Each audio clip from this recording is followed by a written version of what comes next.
Assalamualaikum warahmatullahi wabarakatuh. Perkenalkan, nama saya Putri Femi, mahasiswi kelas 1 reguler C, Universitas Subang, program studi Sistem Informasi dengan nomor pokok mahasiswa D1A210079.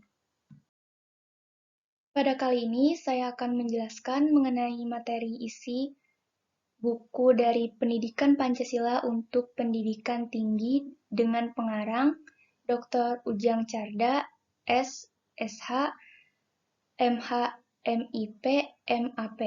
Adapun resum dari buku tersebut dengan penjelasan sebagai berikut. Buku ini terdiri dari 10 bab. Bab pertama, orientasi terhadap pendidikan Pancasila. Bab ini menjelaskan tentang orientasi dan pemikiran kita tentang pendidikan Pancasila, yang dimana terdapat berbagai landasan pendidikan Pancasila yang diantaranya landasan historis, yuridis, sosiologis, filosofis, dan kultural. Rumusan dan tujuan Pancasila juga dibahas pada bab ini, yang dimana tujuan dari mempelajari Pancasila adalah ingin mengetahui Pancasila yang benar, yakni yang dapat dipertanggungjawabkan yuridis, konstitusional, maupun secara objektif ilmiah. Bab 2. Memahami sejarah lambang Pancasila sebagai lambang negara Indonesia. Pancasila sebagai dalam sejarah dan lambang negara Indonesia dan pemahamannya melalui Putusan Mahkamah Konstitusi nomor 4-PPU-X-2012 adalah bagian penjelasan dari bab ini, yang dimana dijelaskan bahwa begitu kuatnya Pancasila dalam jiwa bangsa menjadikan Pancasila terus berjaya sepanjang masa. Lambang Kesatuan Negara Republik Indonesia berbentuk Garuda Pancasila yang kepalanya menoleh lurus ke sebelah kanan, perisai berupa janutuk yang digantung dengan rantai pada leher Garuda dengan semboyan Bhinneka Tunggal Ika. Bab 3. Memahami Pancasila sebagai sistem filsafat. Bab ini membahas pengertian filsafat dan Pancasila sebagai sistem filsafat, lalu konsep dasar filsafat dan landasan filsafat Pancasila, yang dijelaskan bahwa Pancasila memuat prinsip-prinsip dasar bagi negara. Berarti bahwa Pancasila sebagai dasar filsafat negara yang memuat ajaran-ajaran atau prinsip-prinsip dasar saja, sedangkan ajaran-ajaran lain seperti sistem ekonomi, politik, dan lain sebagainya dapat didefiniasikan dari prinsip dasar tersebut.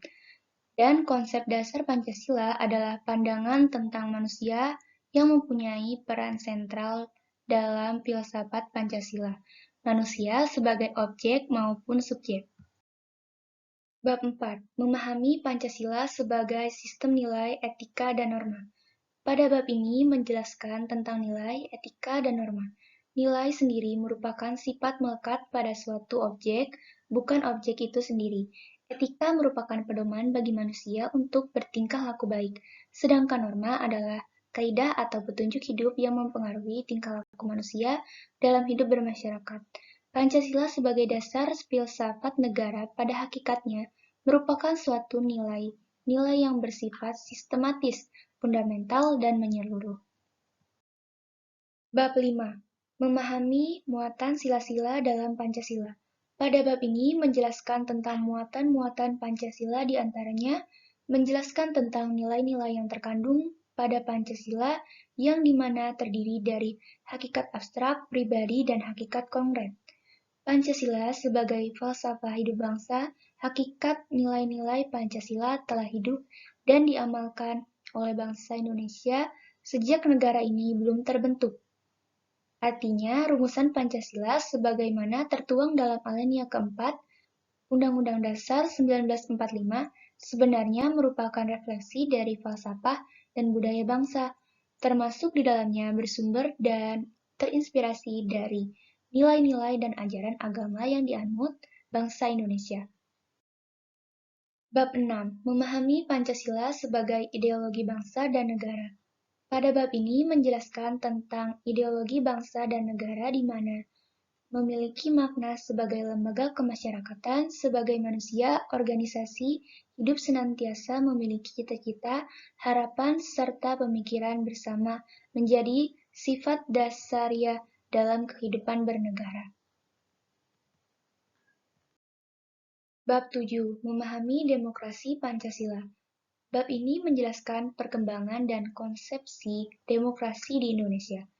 Konsep pemahaman demokrasi Pancasila jelas berasal dari falsafah hidup negara Indonesia, yakni Pancasila. Demokrasi Pancasila merupakan demokrasi konstitusional dengan mekanisme kedaulatan rakyat dalam penyelenggaraan negara dan penyelenggaraan pemerintahan berdasarkan konstitusi, yaitu Undang-Undang Dasar 1945. Sebagai demokrasi Pancasila terkait dengan Undang-Undang Dasar 1945 dan pelaksanaannya harus sesuai dengan Undang-Undang 1945.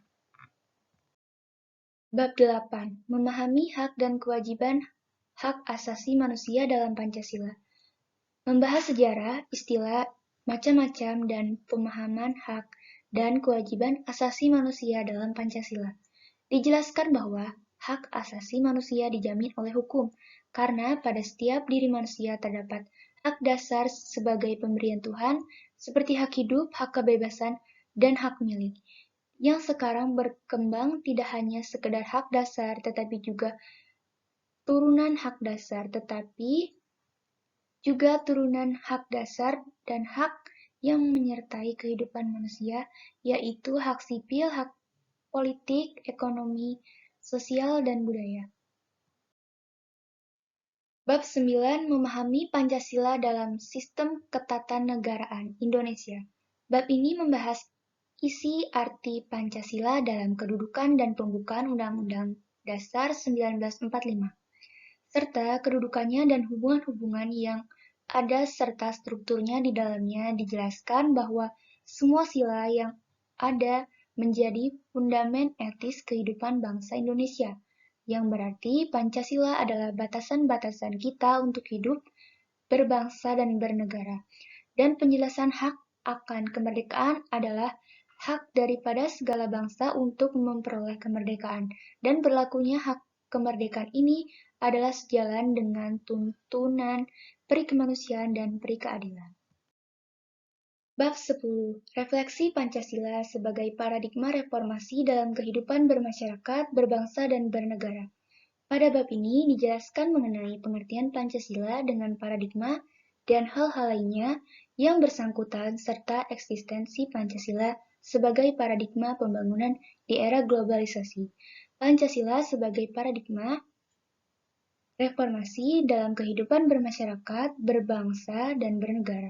Secara umum merupakan sebuah pola pikir yang dijadikan sebagai landasan untuk mencapai tujuan pembangunan nasional yang berisi tercantum dalam alinea keempat pembukaan Undang-Undang Dasar 1945 yang tujuan nasional serta tujuan internasional bangsa Indonesia.